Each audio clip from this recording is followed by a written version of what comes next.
All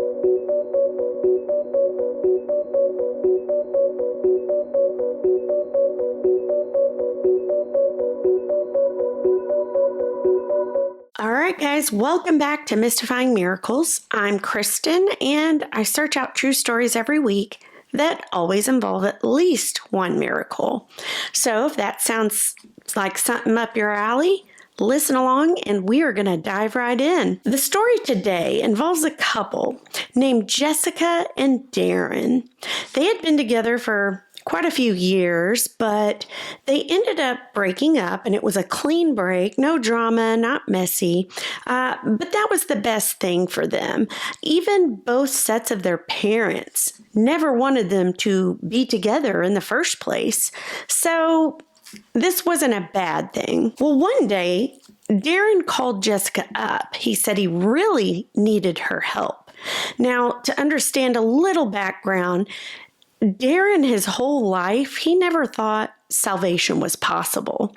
And this was completely opposite of how Jessica grew up and what she thought. She knew it was possible. She was a believer in Jesus, so she was a Christian. He was not. And Jessica was well aware of Darren's past because, you see, when Darren was just 9 years old, he gave his life over to Satan. Now, some that are watching this may be thinking, what? How can a 9-year-old do that? Well, it is possible. He grew up in a family that obviously did not believe in Jesus, or at least they did not worship him. And most likely, while the story didn't go into too much background, usually with something like this, that just means Darren's family were probably Satanists. Let's just put it that way.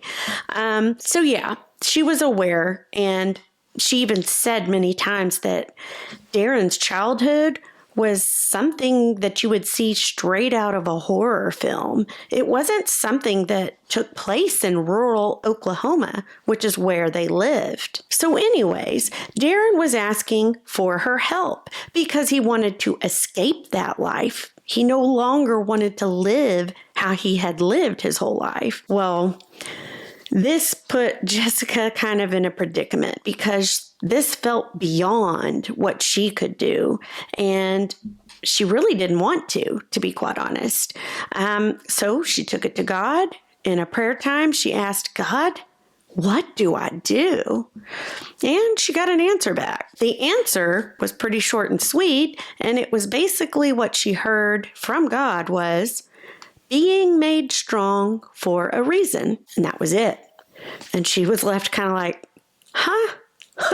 What does that mean? And so she was really, really hoping that during that prayer time that God would let her off the hook and be like, I'll let somebody else help him and do the job. But that is not what happened. So she ended up telling Darren, look, tomorrow after my daughter Sadie's doctor appointment, I will come by. I'll bring a couple friends and we will pray over you in Jesus' name.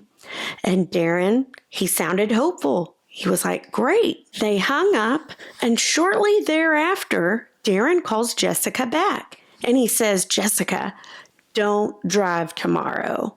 And she was like, oh my gosh. She was very well aware of everything, and she always just chalked it up to Darren's paranoid. I mean, the whole time they were together, he always had paranoia and said all these things that she thought was just out there, so to speak. She was just kind of thinking to herself, okay, whatever, and thinking in her mind, here goes the paranoia again. Well, they hang up, and shortly thereafter, she gets a text message from him, and it said, quote, don't drive tomorrow.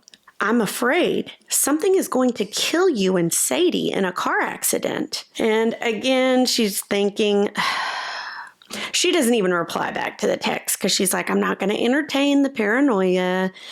She just thinks, okay, whatever. We're going over there to pray over him tomorrow. It's going to be fine. So that night, she calls a trusted friend named Marcus because she wanted to get him to go over there with her tomorrow after Sadie's appointment. Just for support. She was not going to go over there alone, which smart. But she leaves out the part about, Darren's paranoia, if you will, and the text and the call about him saying don't drive. And the reason being, she said she just didn't want to alarm him or give him any reason to worry. And then they were about to hang up. And then Marcus says, let me pray about this. I'm going to get back with you in just a few minutes. And then they hang up. Well, that leaves Jessica feeling very confused again because she's thinking, that's weird. Marcus, he didn't pray. He's a Buddhist. So she found it really odd that he said that to her. Well, 20 minutes later, Marcus calls her back and he tells her, do not drive. It was like a strict warning. And Jessica just thought, okay, whatever. I'll be safe. Things are fine. And then after they hung up, she thought, great. Now I have 2 paranoid people on my hands. Well, the next day comes. Jessica and her 12-year-old daughter, Sadie, are traveling down the rural roads of Oklahoma. And they were just, they were listening to 80s songs and singing together at the top of their lungs. And Jessica was just thinking to herself, this is so cool that I have a daughter that enjoys the same oldies music. I can't believe I'm saying that, 80s oldies, but I guess it is. But yeah, so she was just happy that she had a daughter that loved spending time with her and belting, Bon Jovi at the top of their lungs. So they're on their way to the Indian Health Center there in Oklahoma. And Jessica knew the back roads like the back of her hand. She traveled on them all the time.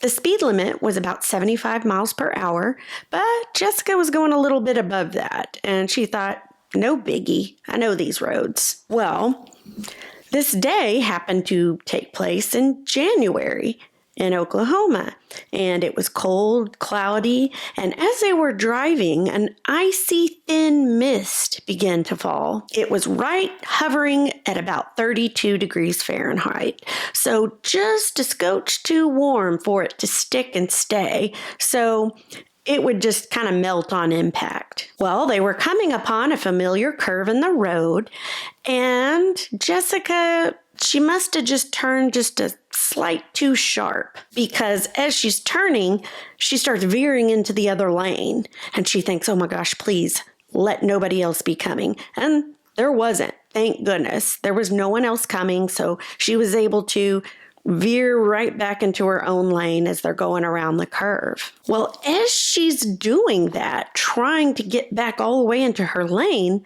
her steering wheel locks up. So she's thinking, oh gosh.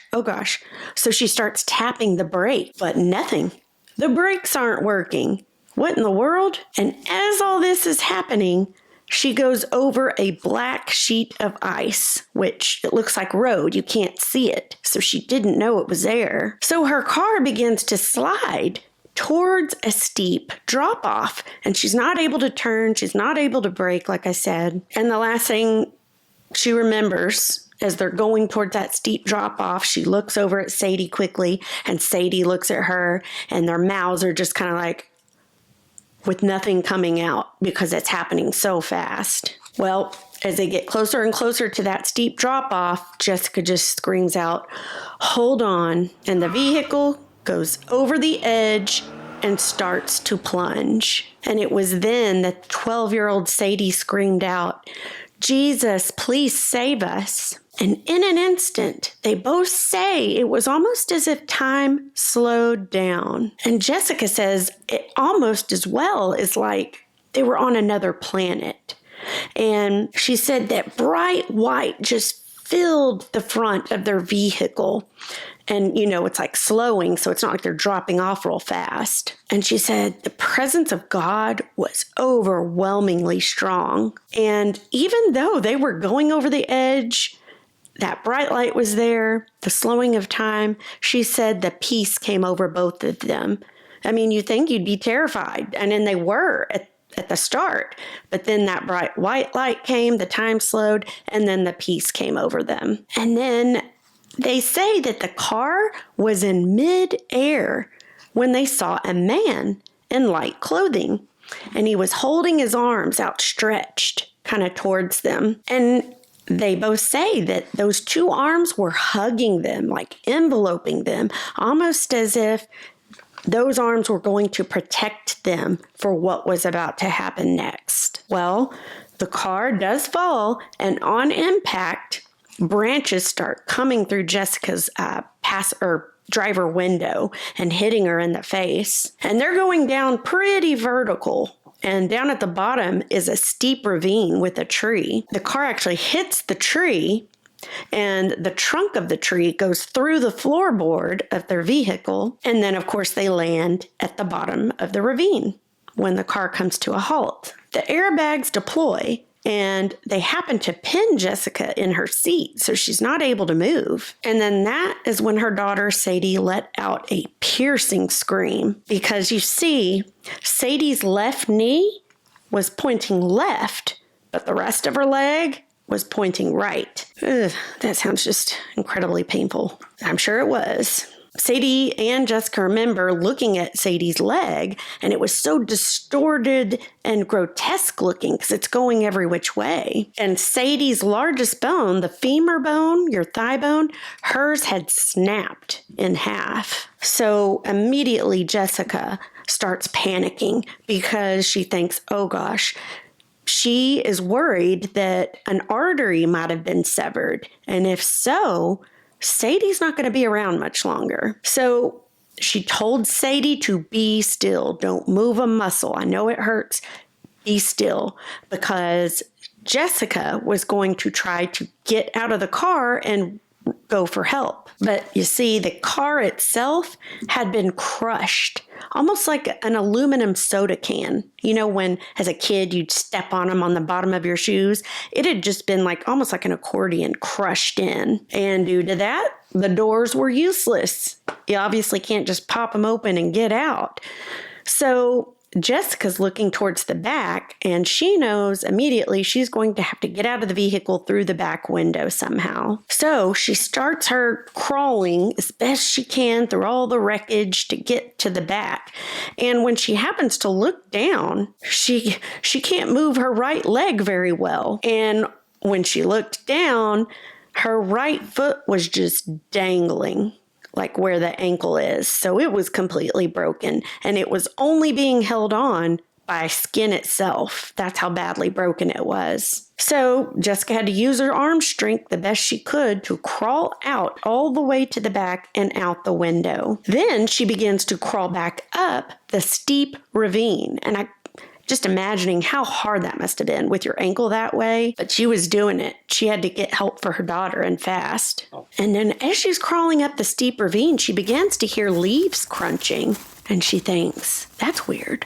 Who is that, or what is that? Like, no other cars were on the road when they were there. So who would it be? And then she begins to hear voices. She looks up and she sees a couple coming down the ravine. And she screams out, please help my daughter. Well, the couple, they had already dialed 911 because apparently they saw the accident happen, which is weird. Not sure how, because again, there were no cars on the road or people. So take that as you will. I mean, angels, possibly. Or maybe it was just a car that Jessica didn't notice. Who knows? But thank goodness that those two people saw it and called for help. And once the ambulance came, the paramedics were in disbelief, and they kind of just stood there for a moment, shocked, kind of staring. And like, Jessica's thinking, my daughter, she needs help. Please hurry. Well, the driver of the ambulance asked Jessica, were you driving that car? And if so, how did you get out here? I mean, and he's looking, back and forth. And she replied, yes, I crawled. Now please help my daughter. And one of the guys, as they're getting their gear and everything, he says, but how? And Jessica kind of quickly says, well, I don't know. There was just barely enough space for me to crawl out and get out of the vehicle. Please hurry.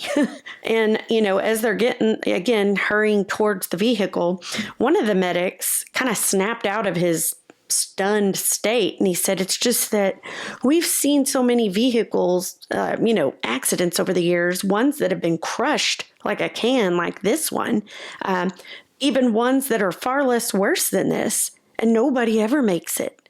They don't live. So we're shocked that you lived through this, basically. Well, the medics finally got Sadie out, got her strapped to a board, and they started on the way towards a hospital. However, the nearest one, because remember, this is country, it was about 35 minutes away. So it was a bit of a ride. And once they got there, Sadie's injuries, they were so extensive that the little country hospital, they weren't equipped to care for her.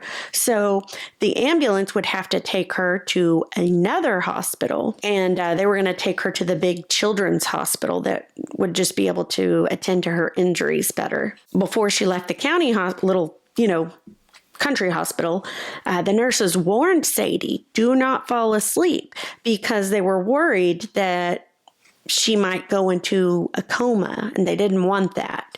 So I can just imagine the pain that little Sadie was in, and having to take that 35-minute ride and then take another ride. That must have been excruciating. But once she got to Children's, they put her in a room, and guess what? No one was around. Where were the doctors, the nurses? Sadie remembers being in a room all alone, no one coming, and she said it had to have been over an hour, probably more, where she's just laying there in pain and wondering, when is somebody going to help her? And right after the hour mark, she even screams out, "Can someone please help me? Hello? Hello?" And I mean, she's calling for help. I mean, why they left the poor child there that long, I do not know. But it happened. And as she's calling out, no one's coming to help her or to treat her injuries. Meanwhile, back at the other small hospital, Jessica is there, and doctors gave her pain medicine, set her ankle, her leg, got all that fixed up. And then they released her like pretty quick, which is shocking. And Jessica was she was desperate for a ride back home. So she had to call the only person she knew to call that was available, and that was Darren. I mean, besides, today was the day that they were supposed to go over to Darren's house anyway.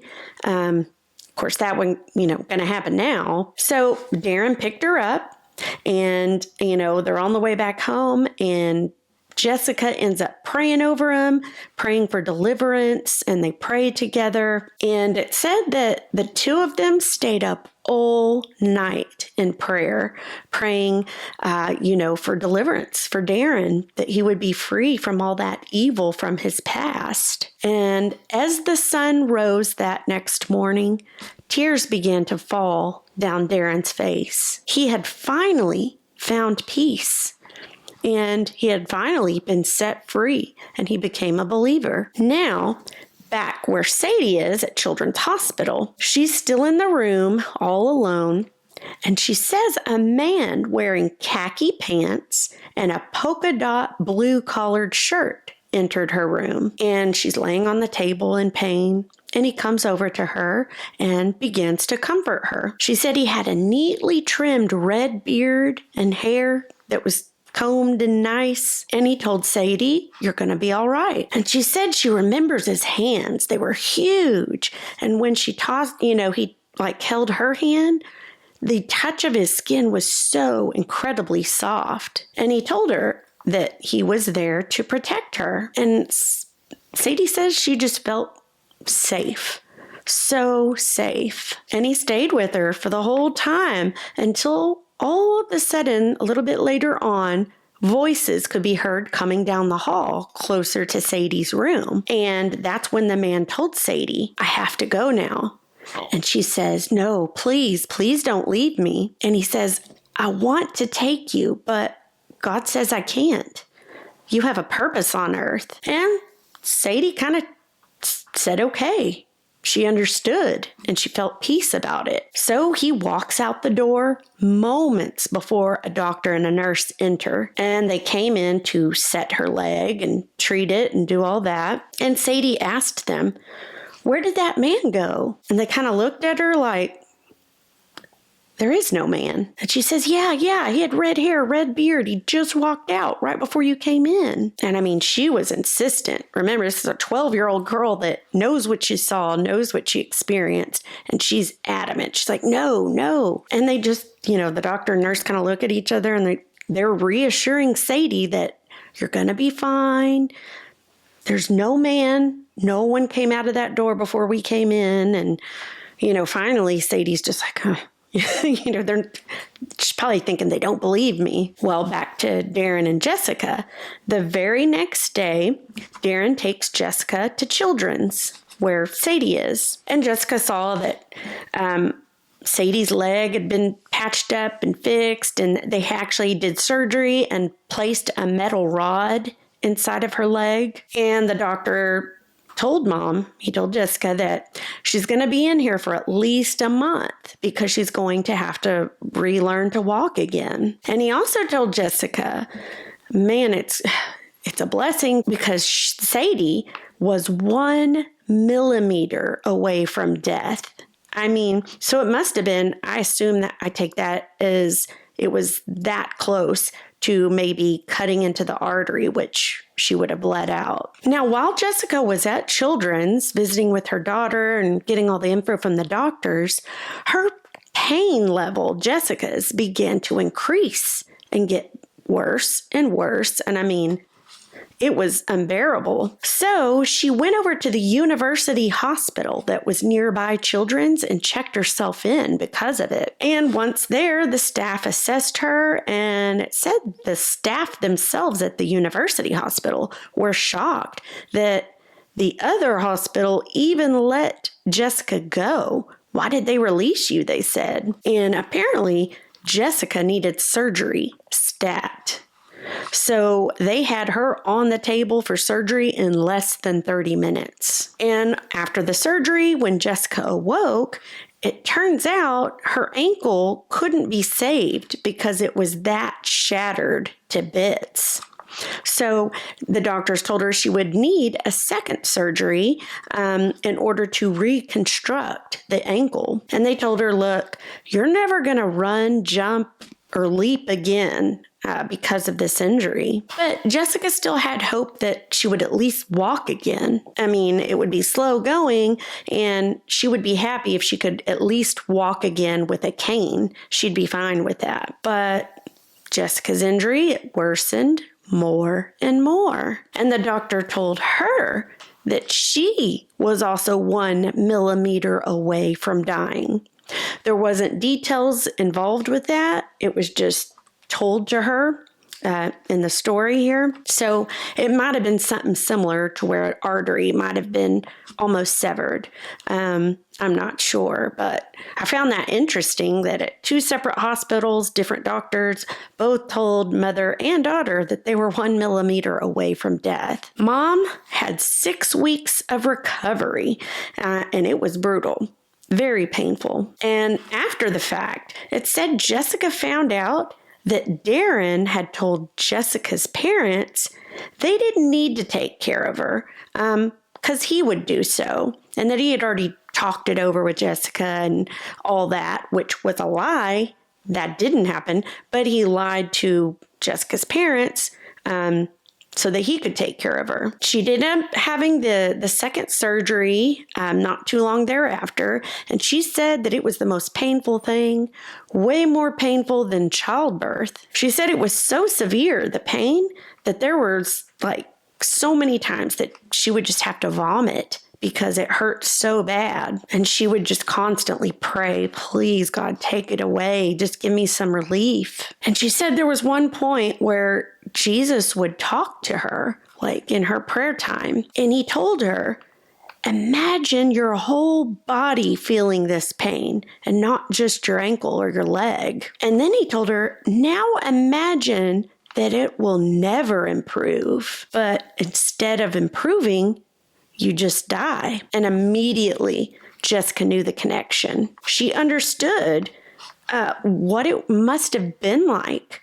for Jesus to die on the cross and the pain, because it didn't get better for him. And he did die. Of course, he rose again, but she understood what he was telling her. And she said thinking upon it overwhelmed her. But the next morning that she awoke, she said she took all that as a blessing, just a huge blessing, because she said, I might have experienced just a tiny iota of a fraction of what Jesus felt pain-wise. And she said, I can't describe it in words. She's like, but I take it as a blessing because he went through so much and so much more than, like I said, she had just a tiny fraction of what the pain must have been. Well, over the next few weeks, Sadie relearned to walk again, and she would tell anybody that listened, doctors, nurses, her family, about the man who came in to be with her while she was alone and no one was coming to help. And her recovery was way faster than her mom's, which you thought that it would be reversed, right? Because it was just Jessica's ankle. But Sadie, her femur snapped, right? But no, hers was way faster. And during her recovery, and as she's learning to rewalk and all that, it said that Sadie would write songs of gratitude, and then she would sing them to anybody that would listen, just songs of gratitude to God. And for Jessica, it took her almost a whole year to learn to walk again. Darren stayed with her the whole time she was in rehab, learning to walk and all that. And eventually, Jessica healed. And after her healing, and she learned to walk again and all that was over, she wanted a fresh start.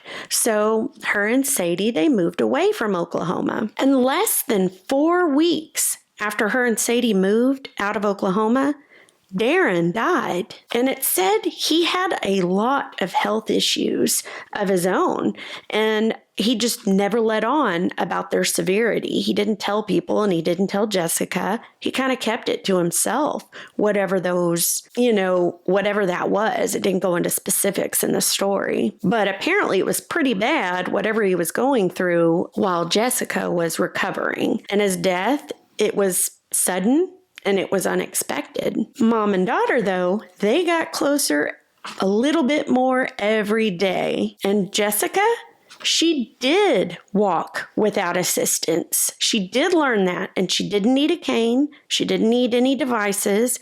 And guess what? It wasn't only walking. She was able to run again, jump again, hop again, like totally different from what doctors said she would never be able to do. It even said Jessica was at one point able to wear 3-inch heels and walk in them as if nothing ever happened. Can you believe that? That's amazing to me because I can't walk in heels. I won't even try it because nope, I would break both ankles right off the bat. That would be not good. But she was able to do it. And Sadie, she also completely healed, and she runs and she dances and she plays freely. So she also thrived. Of course, their memory of the accident remains, but it also came with the blessing of God's miraculous protection and his healing. And both say they gained a deep revelation of the Lord's love. And both say they wouldn't trade the experience for anything in the world, even though they went through something so scary, so horrific, so painful. Both had to learn to walk again, and they say, nope, wouldn't trade it. So can you imagine the positive impact that came out of something that was terrible? And not only that, but Darren found deliverance and left that occult past behind before he died. So that was another miracle, just several in this one. Let me know what you guys think. I really like hearing your feedback. And if you don't mind, just hit the like and subscribe because that helps me get the videos out there to just hopefully give inspiration or, just the realization that miracles happen. I really, really want people to know that. And other than that, I'll see you guys for the next one. Thank you so much for listening.